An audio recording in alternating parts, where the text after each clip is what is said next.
Hello, નમસ્કાર વિદ્યાર્થી મિત્રો. આજે આપણે ધોરણ 11 સાયન્સમાં ચેપ્ટર નંબર 2માં વિદ્યુત ચુંબકીય વિકિરણનો કણ સ્વભાવ ભણીશું. તો આગળ આપણે જોયું હતું કે વિદ્યુત ચુંબકીય વિકિરણ જે બે પ્રકારના સ્વભાવ ધરાવે છે. એક છે તરંગ સ્વભાવ અને બીજો છે કણ સ્વભાવ અથવા તો બે પ્રકૃતિ ધરાવે છે. તો આગળ આપણે જોયું હતું કે તરંગ સ્વભાવ અને અહીંયા આપણે આજે જોઈશું તેનો કણ સ્વભાવ. તો કણ સ્વભાવમાં આપણે લઈએ તો એક ફોટોન. તો ફોટોન જે કણ સ્વભાવ તરીકે આપણે ઉદાહરણમાં લઈ શકીએ છીએ. તો જેની અંદર આપણે એક પ્લાન્કનો ક્વોન્ટમ સિદ્ધાંત લઈએ છીએ. તો પ્લાન્કના ક્વોન્ટમ સિદ્ધાંતના આધારે આપણે પ્રકાશનું વિકિરણનો કણ સ્વભાવ ભણીશું. તો અહીંયા આપણને કીધું છે વિવર્તન અને વ્યતિકરણ જેવી કેટલીક પ્રાયોગિક ઘટનાઓ છે જે વિદ્યુત ચુંબકીય વિકિરણના તરંગ સ્વભાવથી સમજાવી શકાય. તો આપણે આગળ તરંગ સ્વભાવ ભણ્યા તો વિવર્તન અને વ્યતિકરણ. તો અહીંયા વિવર્તનનો મતલબ થશે કે વિવર્તન, જેને બીજા શબ્દોમાં કહીએ તો વિચલન. તો એક કોઈ પ્રકાશનું કિરણ છે, તો એ જે પ્રકાશનું કિરણ છે એ પ્રકાશનું કિરણ કોઈ આગળ કોઈ ધાતુની સપાટી કાં તો કોઈ પદાર્થ પર અથડાય અને જો કિરણ વાંકું વળી જાય તો એને આપણે વિવર્તન અથવા તો વ્યતિકરણ કહીશું. તો આ થયું વિવર્તન. એના પછી આપણે જોઈએ વ્યતિકરણ. તો વ્યતિકરણ એટલે શું? તો વ્યતિકરણ એટલે કોઈ એક જ આવૃત્તિ અથવા તો કોઈ જુદી જુદી આવૃત્તિવાળા બે વિકિરણો અથવા તો બે તરંગોનું સંયોગીકરણ થાય અને એવું તરંગ મળે કે જે દરેક વ્યતિકરણમાંથી પરિણમતું તરંગ દરેક બિંદુએ સદિશ હોય, જેને આપણે વ્યતિકરણ કહીશું. તો વ્યતિકરણ અને વિવર્તન જે બંનેનો અહીંયા આપણને બંને વિશે સમજણ પડી ગઈ. એના પછી આપણે આગળ જોઈશું એના દરેકના જે મુદ્દા છે જે સમજાવી શકતા નથી. તો અહીંયા આપણને કીધું છે કે નીચેના કેટલાક અવલોકનો છે જે 19મી સદીના ભૌતિક વિજ્ઞાનમાં વિદ્યુત ચુંબકીય સિદ્ધાંત દ્વારા પણ સમજાવી શકાતા નથી. તો અહીં આપણને પહેલો આપેલો છે ગરમ પદાર્થોમાંથી ઉત્સર્જિત થતા વિકિરણનો સ્વભાવ જે સમજાવી શકાતો નથી.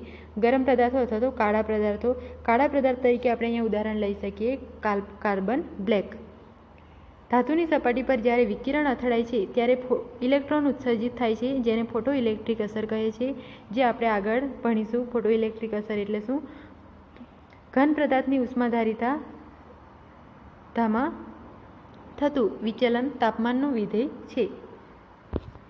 એના પછી આપણે જોઈએ તો હાઇડ્રોજનના સંદર્ભમાં પરમાણુઓનો રેખા વર્ણપટ. આ ઘટના સૂચવે છે કે પ્રણાલી ઉર્જાને માત્ર વિભિન્ન જથ્થામાં લઈ શકે છે, બધી જ સંભવિત ઉર્જાને લઈ શકતી નથી કે વિકિરિત કરી શકતી નથી. હવે આપણે અહીંયા એક કાળા પદાર્થ વિશે ચર્ચા કરીશું. તો કાળા પદાર્થના વિકિરણની સ્પષ્ટ સમજૂતી સૌપ્રથમ 1900માં મેક્સ પ્લાન્કે આપી હતી. આ ઘટના નીચે વર્ણવેલ છે. તો કાળા પદાર્થ વિશેની સમજૂતી સૌપ્રથમ કોણે આપી? તો યાદ રાખવાનું છે મેક્સ પ્લાન્કે. તો મેક્સ પ્લાન્ક નામના વૈજ્ઞાનિકે કાળા પદાર્થની સમજૂતી 1900ની સાલમાં આપી.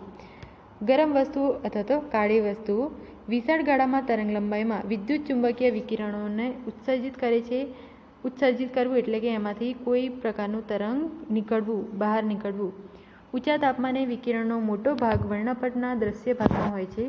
જેમ જેમ તાપમાન વધારવામાં આવે છે તેમ તેમ ટૂંકી તરંગ લંબાઈ એટલે કે વાદળી પ્રકાશ. હવે ટૂંકી તરંગ લંબાઈવાળું જે પ્રકાશ છે એને વાદળી પ્રકાશ તરીકે પણ ઓળખવામાં આવે છે, જે આપણે આગળ જોઈ ચૂક્યા છે. વધારે પ્રમાણમાં ઉત્પન્ન થાય છે. ઉદાહરણ તરીકે લઈએ તો લોખંડના સળિયાને ભઠ્ઠીમાં ગરમ કરીએ તો પ્રથમ તે ઝાંખો લાલ દેખાય છે અને ત્યારબાદ ધીમે ધીમે તાપમાનના વધારા સાથે વધારે ને વધારે લાલ થતો જાય છે. તો અહીંયા એક આપણને ખૂબ જ સરસ ઉદાહરણ આપેલું છે કે લોખંડનો સળિયો. તો તમે લોખંડના સળિયાને ગરમ થતા જોયો હશે, પણ જે ગરમ થયેલો સળિયો છે એને તમે ખાલી એક જ કલરમાં જોયો હશે, લાલ. તો લાલ ક્યારે થાય છે? તો જ્યારે પણ એને ગરમ કરવામાં આવે છે ત્યારે એ અમુક તાપમાને એકદમ લાલ ચોળ થઈ જાય છે.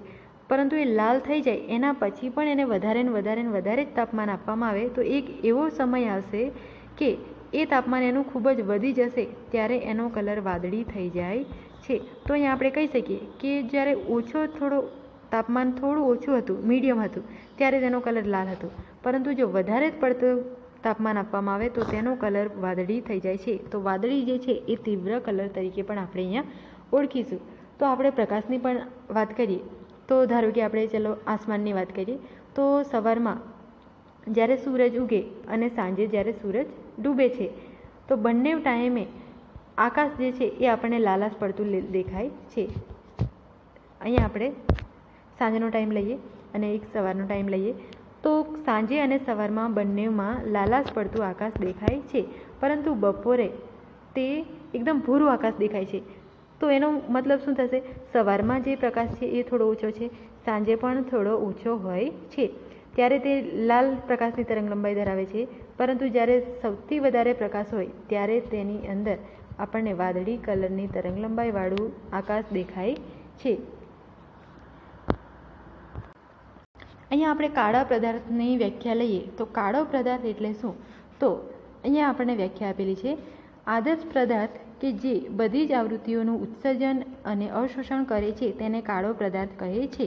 તો કાળો પદાર્થ એવો પદાર્થ છે, જેમ આપણે ચાલો કાર્બન બ્લેક લઈએ, એ કાર્બન બ્લેક કોઈ પણ પ્રકારની આવૃત્તિ હોય, ધારો કે ખૂબ વધારે તાપમાનવાળી હશે, ઓછા તાપમાનવાળી હશે, ગમે તેટલું એને તાપમાન આવે તો પણ તે કોઈ પણ પ્રકારનું તરંગને અવશોષણ પણ કરે છે અને એમાંથી પ્રકાશને ફરી પાછો ઉત્સર્જિત પણ કરે છે, જેને કાળો પદાર્થ કહેવામાં આવે છે. આવા કાળા પદાર્થમાંથી ઉત્સર્જિત થતા વિકિરણને કાળા પદાર્થ વિકિરણ કહે છે. અહીંયા પ્રકાશનું કિરણ શોષણ થાય છે અને ફરી પાછું ઉત્સર્જિત થાય છે, જેને કાળું વિકિરણ તરીકે પણ ઓળખવામાં આવે છે. વ્યવહારમાં આવો કોઈ પદાર્થ અસ્તિત્વ ધરાવતો નથી. તો આપણે જે અહીંયા લઈએ છીએ કોઈ પદાર્થ કે જે આવું કરે છે, પરંતુ એવો કોઈ પદાર્થ અસ્તિત્વ ધરાવતો નથી. અહીંયા કાર્બન બ્લેક જેવો છે જે થોડો થોડો એના જેવો ધરાવે છે, પણ સંપૂર્ણપણે એ જ હોતો નથી. એના પછી આપણે વાત કરીએ તો કોઈ છિદ્ર લઈએ, એ છિદ્રમાં દાખલ થતું કોઈ પણ કિરણ, આપણે કાળા પદાર્થને સમજવા માટે વાત કરીશું. તો કોઈ છિદ્ર લઈએ તો એક આપણે છિદ્ર લઈએ કાં તો એક કોઈ ચલો બખોલ લઈએ, એ બખોલની અંદર તમે જોશો તો એકદમ અંધારું હશે, એટલે આપણે એને કોઈ કાળો પદાર્થ લઈએ. એ કાળા પદાર્થની અંદર એ બખોલની અંદર કોઈ કિરણ પસાર થાય છે, એટલે કે અંદર જ્યારે દાખલ થશે ત્યારે એ કિરણની જે ઉર્જા છે એ બખોલના જે દિવાલો છે એ શોષી લેશે અને એમાંથી ફરી પાછો પ્રકાશ બહાર એટલે કે પરાવર્તિત કરે છે, અને જેના દ્વારા આપણે બખોલની અંદર રહેલી જે જગ્યા છે એને આપણે જોઈ શકીએ છીએ. તો આપણે એના આધારે કહી શકીએ કે કાળો પદાર્થ ઉર્જાનું શોષણ કરે છે અને ઉત્સર્જિત કરે છે.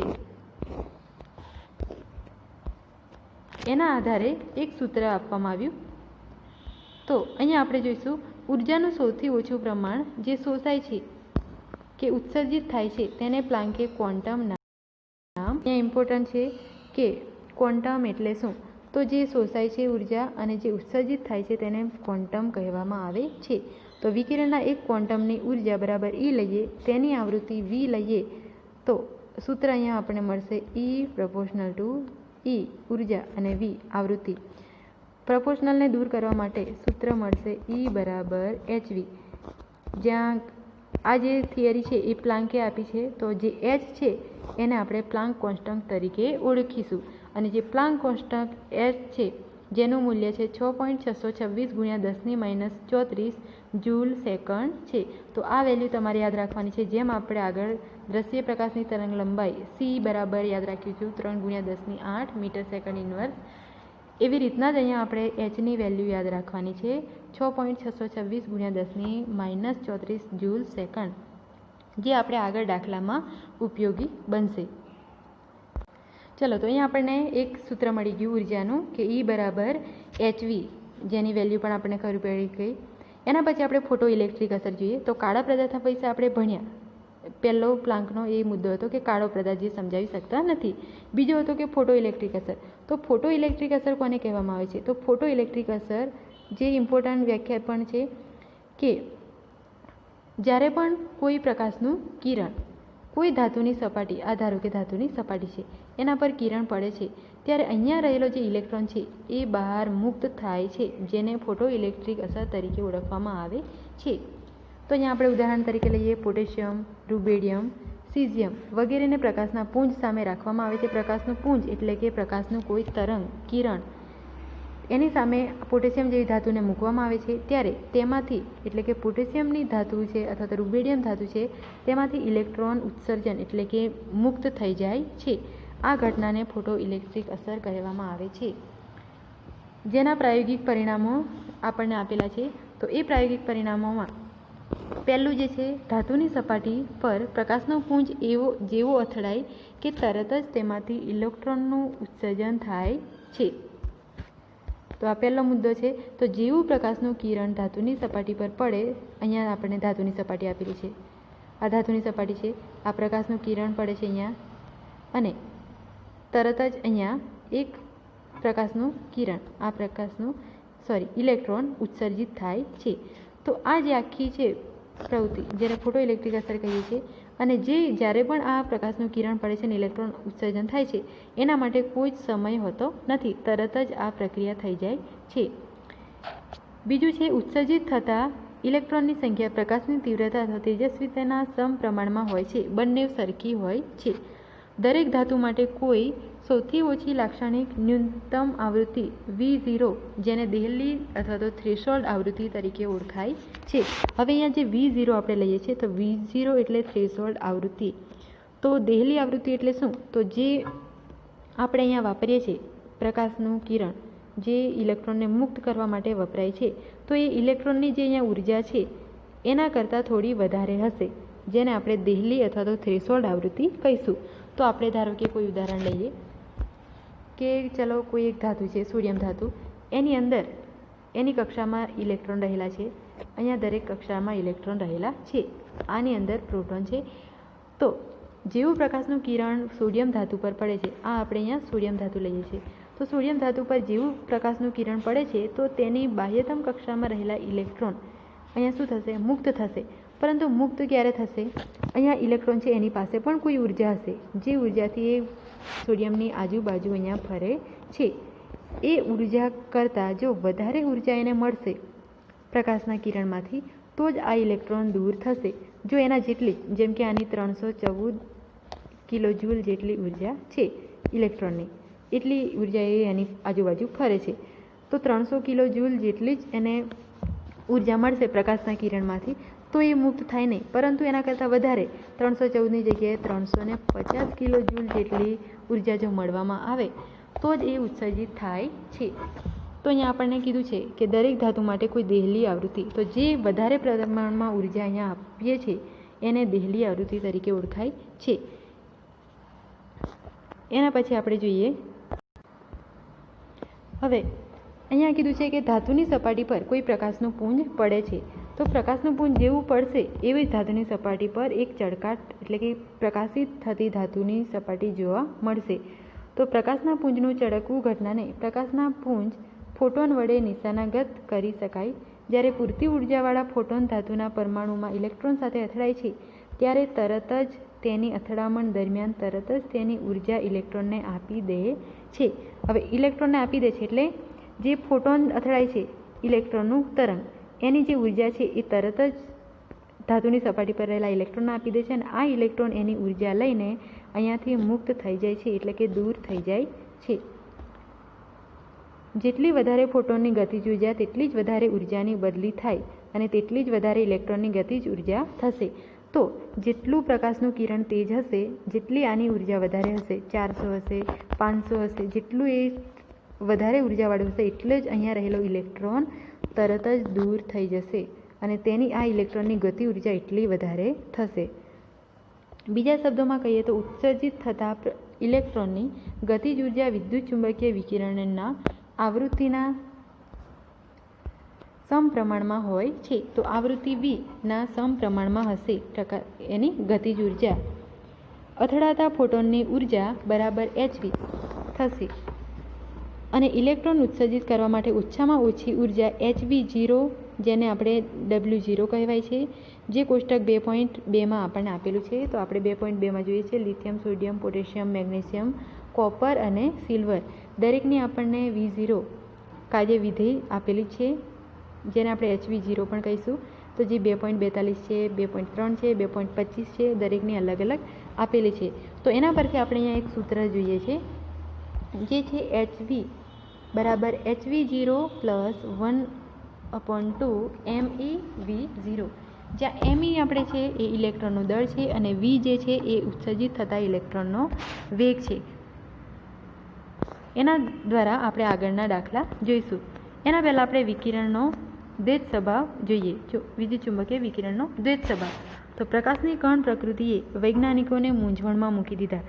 તો પ્રકાશની તરંગ પ્રકૃતિ હોય છે, આપણે પ્રકાશને તરંગ સ્વરૂપે તો જોયો જ છે. પ્રકાશનું તરંગ સ્વરૂપ જે હોય છે, આપણે પૃથ્વી પર જે આપણે જોઈએ છીએ પ્રકાશનું તરંગ સ્વરૂપ છે, પરંતુ ત્યાં જ એનું પ્રકાશનું કણ સ્વરૂપ પણ છે. પરંતુ કણ સ્વરૂપને સમજવા માટે થોડું વધારે અભ્યાસ કરવો પડે. તો પ્રકાશની કણ પ્રકૃતિ જે વૈજ્ઞાનિકોને વધારે થોડા મૂંઝવણમાં મૂકી દીધા. એક બાજુ તે કાળા પદાર્થનું ઉત્સર્જિત વિકિરણ અને ફોટોઇલેક્ટ્રિક અસરની સંતોષકારક સમજણ આપે છે, પરંતુ બીજી બાજુ પ્રકાશની તરંગ પ્રકૃતિ કે જે વ્યતિકરણ અને વિવર્તન ઘટનાઓને સમજણ આપે છે. આપણે આગળ ભણ્યા દરેક વસ્તુ અહીંયા જે જોઈએ છે હાલમાં એ આપણે દરેક વસ્તુ જોઈ જ ગયેલા છે. તો આપણે અહીંયા કહી શકીએ કે પ્રકાશની તરંગ પ્રકૃતિ જે વ્યતિકરણ અને વિવર્તન ઘટનાઓની સમજણ આપે છે તેની સાથે સુસંગત નથી. આ મૂંઝવણના નિરાકરણનો એક જ માર્ગ છે કે પ્રકાશ બંને કણ અને તરંગ જેવા ગુણધર્મો ધરાવે છે. તો દરેક જણે આપણે એ જ યાદ રાખવાનું છે કે પ્રકાશનું કિરણ એ તરંગ અને કણ બે પ્રકારની પ્રકૃતિ ધરાવે છે. તો અહીંયા આપણે પ્રકાશની દ્વૈત વર્તુણક જોઈ. હવે આપણે એના આધારેના દાખલાઓ જોઈશું. તો એ દાખલાઓની અંદર પહેલું છે આપણે જે આગળ સૂત્ર ભણ્યા E બરાબર HV, અને બીજું આપણે સૂત્ર ભણ્યા કે 1/2 me² વાળું. તો બંનેની આપણે અહીંયા વેલ્યુ મૂકીને દાખલાઓ જોઈશું. અલગ અલગ દાખલાઓ છે. તો પહેલો જે દાખલો છે કોયડો 2.6, વિકિરણના 1 મોલ ફોટોન કે જેની આવૃત્તિ 5×1014 હર્ટ્ઝ છે તેની ઉર્જા ગણવાની છે. હવે આ ઉર્જા આપણે કિલોજોલમાં જોઈશું. તો પહેલાં આપણે જે સંખ્યા આપેલી છે એને આપણે શું આપણને આપેલું છે એ આપણે લખી દઈએ. તો અહીંયા આપણને આપેલું છે 1 મોલ ફોટોન, આવૃત્તિ આપેલી છે. તો V બરાબર આપણને આપેલું છે 5×1014 હર્ટ્ઝ. એ આપણે ગણવાનો છે. E બરાબર કેટલા, અને બીજું H તો આપણી પાસે છે જ, જે કેટલું છે 6.626×10⁻34 જે આપણી પાસે છે જ.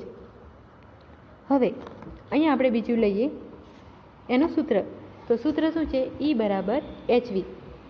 તો H અને Vની આપણે વેલ્યુ મૂકીશું. તો અહીંયા આપણે જોઈએ છે E બરાબર, તો જવાબ આપણને E બરાબર મળે છે 3.313×10⁻19 જૂલ.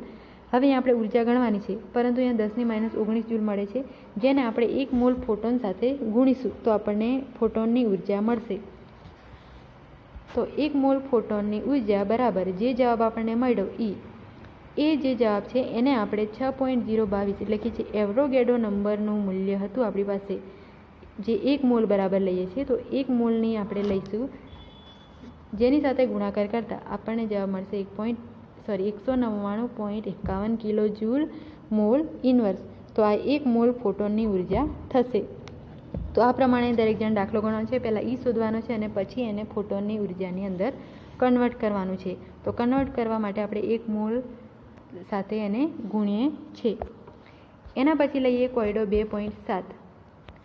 તો 100 વોટનો એક ગોળો 400 નેનોમીટર તરંગ લંબાઈના એક વર્ણિય પ્રકાશનું ઉત્સર્જન કરે છે. ગોળા વડે પ્રતિ સેકન્ડ ઉત્સર્જિત થયેલા ફોટોનની સંખ્યા ગણો.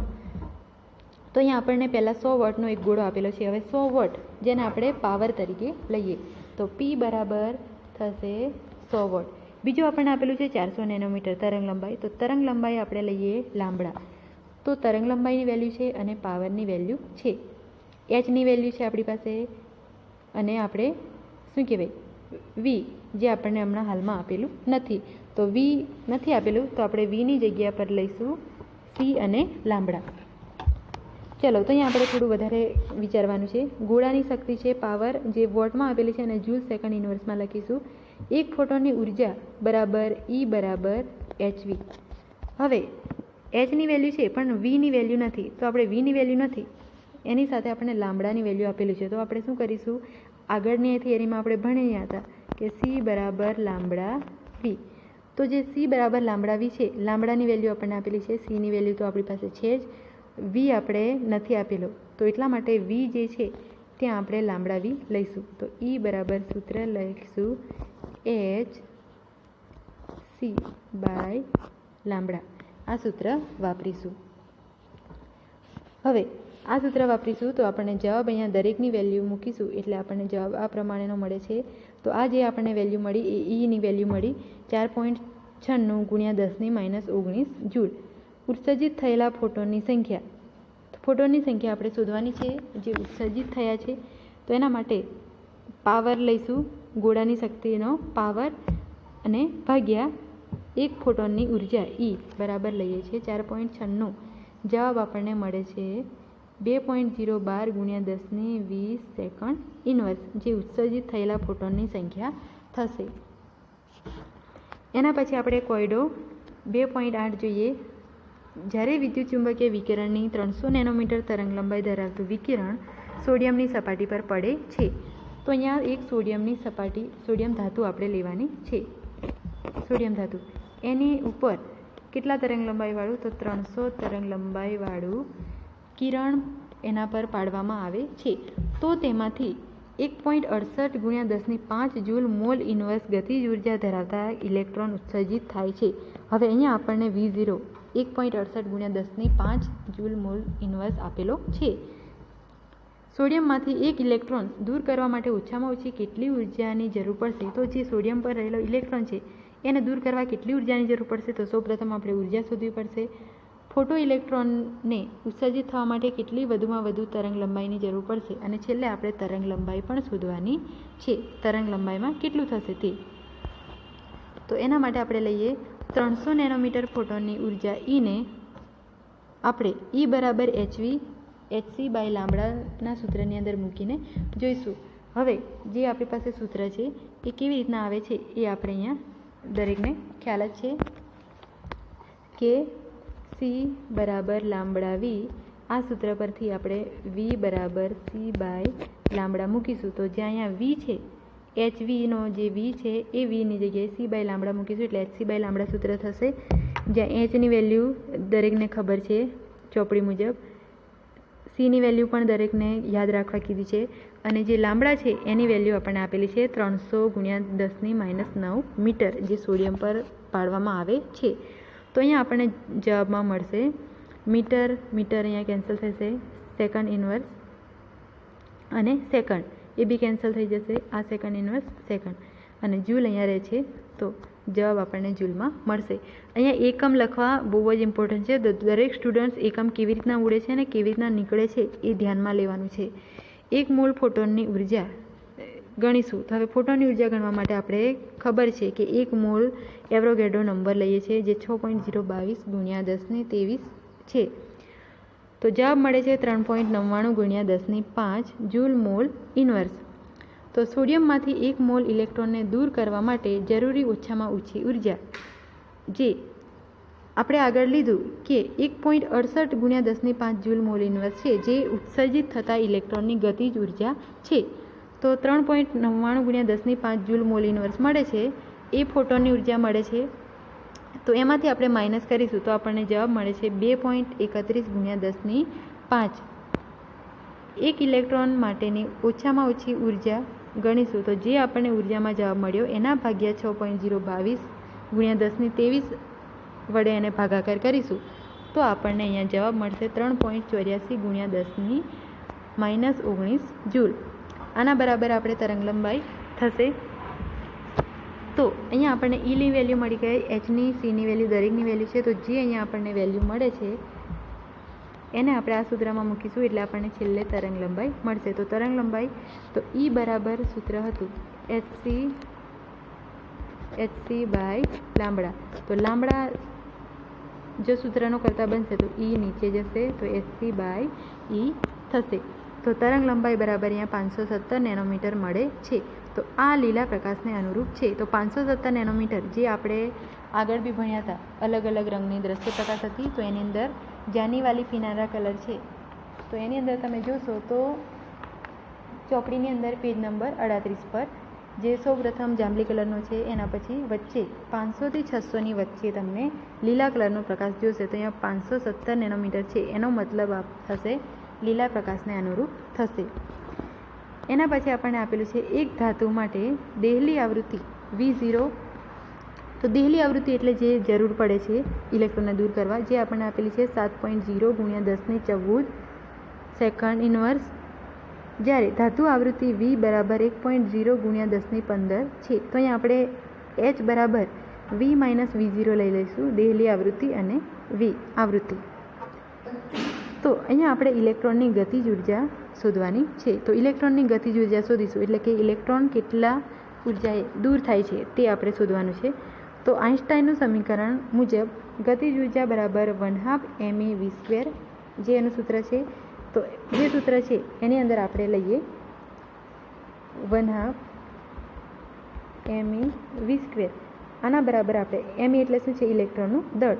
તો અહીંયા આપણે લઈશું H બરાબર V - V0. બંનેની વેલ્યુ આપણને આપેલી છે દાખલાની અંદર, તો એ અહીંયા વેલ્યુ મૂકીશું અને H છે જે પ્લાન્ક કોન્સ્ટન્ટ છે એની વેલ્યુ મૂકીશું, એટલે આપણને અહીંયા જવાબ મળે છે 1.988 × 10 - 19 જૂલ, જે ઇલેક્ટ્રોનની ગતિજ ઉર્જા થશે. તો 1.988 × 10 - 19 જૂલ જેટલી જો ઇલેક્ટ્રોનને ઉર્જા આપવામાં આવે તો એ ઇલેક્ટ્રોન દૂર થાય છે. તો અહીંયા આપણે આજનો લેક્ચર પૂરો કરીએ છીએ. All of you thanks.